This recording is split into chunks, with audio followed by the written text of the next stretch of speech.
To scan the documents on OnePlus 13, first let's open a Google Play Store on our device. Then in the search we want to enter the Adobe Scan.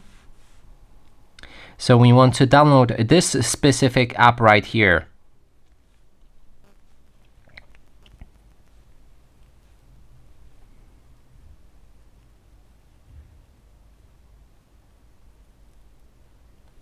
When it's ready, click on Open, and then you need to sign in to your account.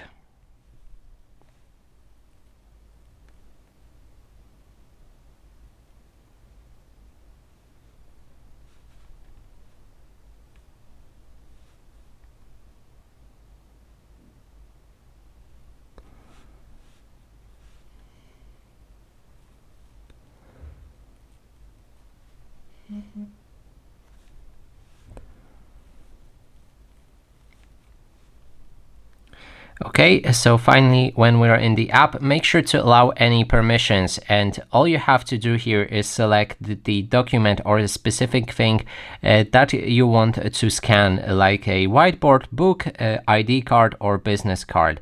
If you just want to scan for a paper, then you can go for a document. You need to lift your phone and make sure that the entire document is in the camera reach, and that way you'll be able to scan that document.